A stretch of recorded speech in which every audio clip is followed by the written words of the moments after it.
These are highlights from the show you are about to view. Watch this video for an excellent summary of what it takes to work with birds of prey in South Africa, giving displays, breeding raptors, and helping mitigate the disastrous African vulture crisis.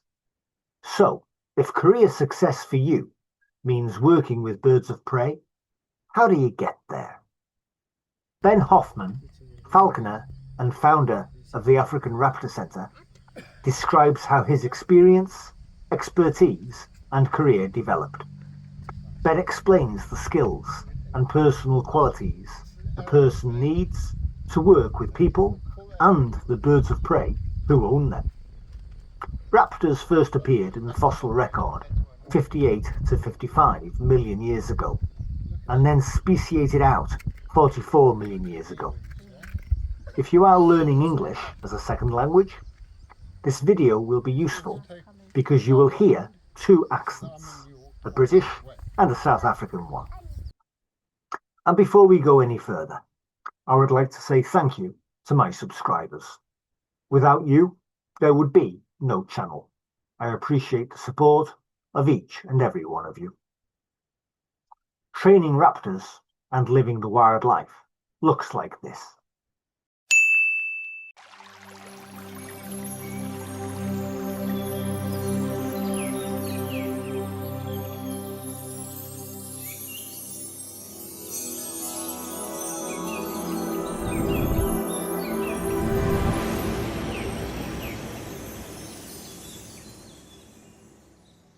Ben, what jobs are there with raptors in southern Africa?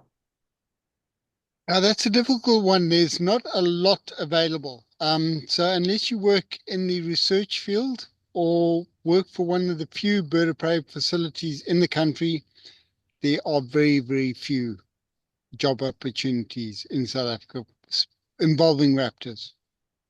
And Ben, what do you do? Well, I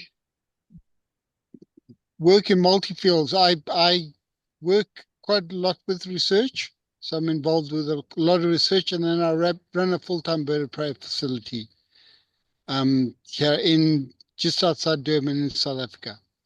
What was the trigger, Ben? What made you start this?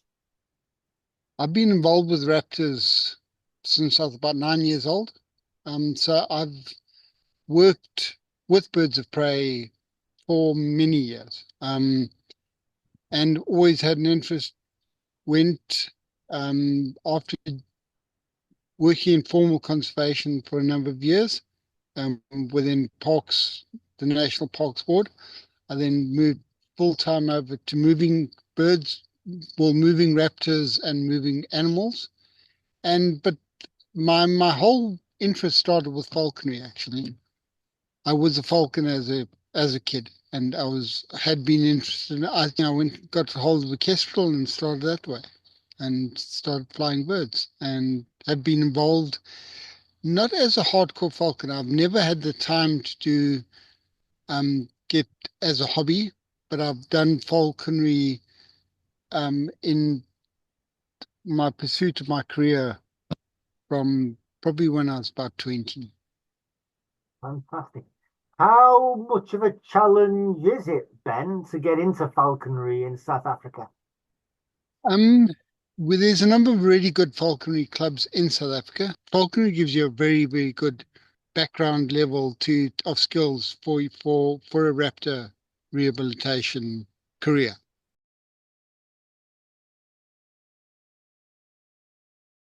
Bird handlers and falconers talk about fitness. What do they mean? To be a good raptor rehabilitator, a falconry background is really beneficial, because as a falconer, you learn what fitness is, you learn how to judge fitness in a bird, and you understand how important fitness is. Releasing an accipiter, a black sparrowhawk, or any one of the accipiters that is unfit is just dooming that bird to dying of starvation, because if he cannot outfly and outfly his quarry, he's not going to catch it. My advice to rehabilitators is confer with your local falconers because they are absolutely passionate about their sport. They're passionate about raptors, and they have skills that will take you a long time to get.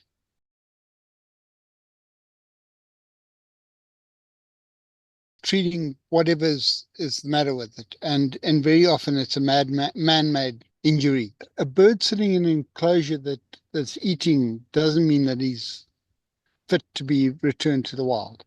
And I honestly believe that a lot of rehabilitation have returned birds to the wild that are unsuitable to be returned to the wild, or they're not in the right mental state or the right fitness to be returned to the wild. And that is the trick. I think the theory and rehabilitation is fairly easy, but actually the practical knowledge is lacking very often. That is a major stumbling block in rehabilitation of raptors.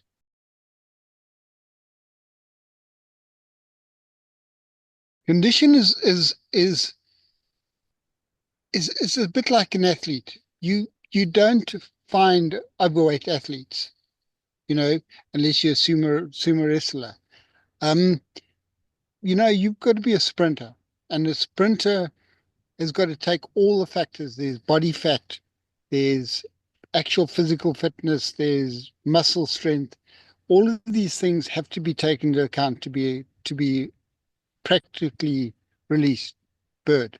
So being fit but having no fat reserves is pretty much a waste of time, because the bird is going to go out there, and unless he eats within 24 hours, he is doomed. So the the worse it becomes is more unfit you are, because if you can't get a meal, you run out of steam very quickly, and then you can't catch a meal.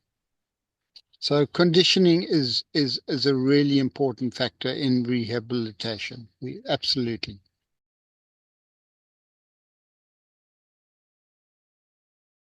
For students and interns who don't have experience, how can they get those skills, Ben?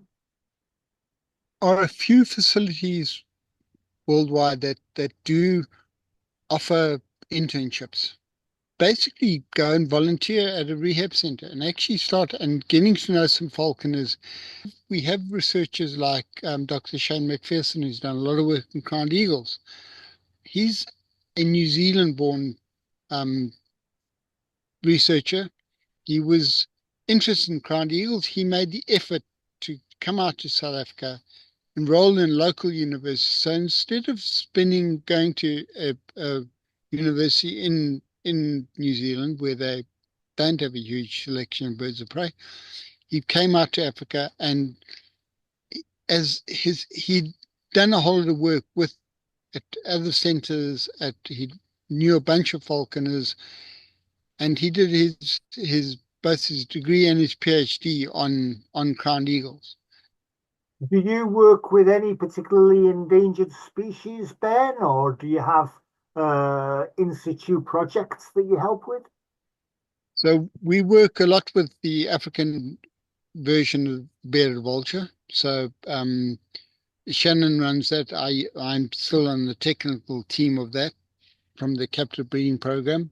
So that we're just getting to a stage where the birds are old enough. We've got 34 birds, I think, in captivity. We had none. All of those birds have had to be removed to the second egg, because I only raise one chick. So the second egg it's had to be flown out, incubated, raised in captivity, but not being an imprint. So it's what we term a dual imprint, where hopefully it knows it's a vulture. It's got all the instincts and natural abilities of a wild vulture, but it's relatively easygoing. So it doesn't thrash about an enclosure, and hopefully it will breed. The Europeans have been the European breeding program has been very supportive. But it's this year. I think later this year, next year will be the telling when the first birds are old enough to start breeding. Code. Back to the bearded vultures. and or the local equivalent of the bearded vulture, and the removal of the eggs so that they relay. Is that still called double clutching, or is it called something else now? In falconry terms and breeding terms, it would be called double clutching. In the wild, we pull one egg, they won't.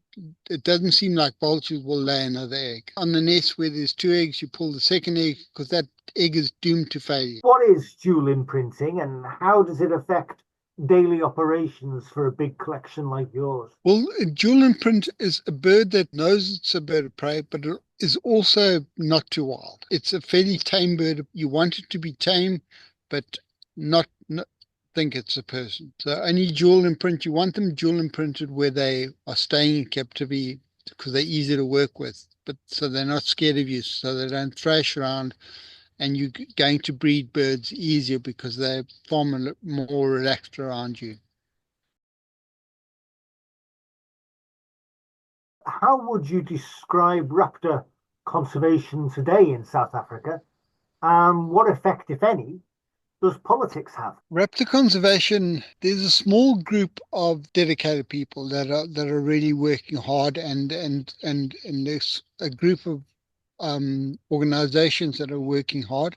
They're very limited in what they can achieve because one, they don't have the manpower, two, they don't have the funding.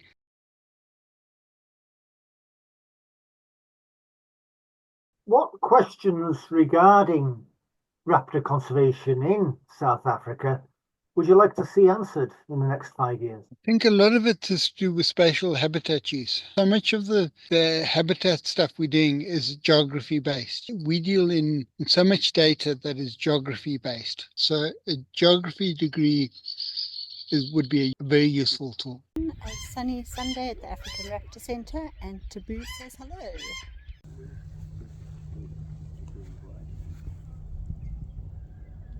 Mr. JB.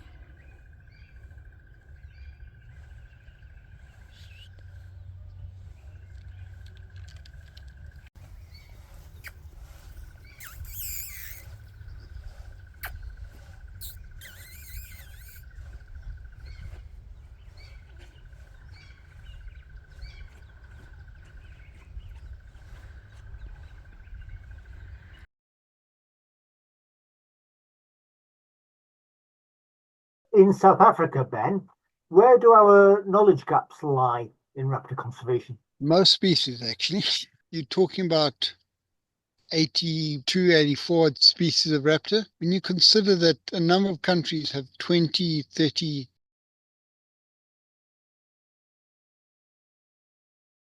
if you've got the funding, there's huge opportunity to do the research. And we very fortunate. We've got our local university, University of KwaZulu-Natal. Professor Colleen Downs has got a lab there, and she's doing some fabulous work. Virtually every species is very understudied. Vultures we're getting to grips with, crowned eagles, black sparrowhawk, quite a lot of work. Peregrine falcon, there's some good work, but things like southern banded snakebill, we know nothing about. We don't even know where they breed.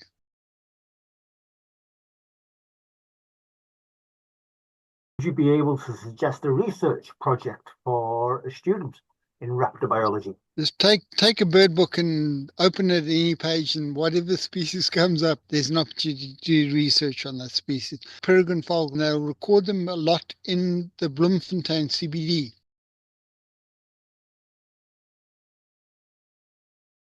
Closest mountain to Bloemfontein, cliff face, that is probably 300 k's away. There's a whole research niche just there alone. So we know quite a lot about peregrines, but local movement we know very little about. And habitat use, things like long-crested eagles are increasing. We think we know why, but somebody needs to knock it on the head and say this is why they're decreasing. Is there anything that you'd like to add? Raptor research is a stunning career choice if you can get into it. It's difficult, but there are opportunities there. The biggest thing is to get out and find out from other people. You need to speak to the falconers, the guys in the research, and volunteer. It's a stunning career choice if you don't want to make money, but have a lot of fun. Ben, you are the founder and CEO of the African Raptor Centre.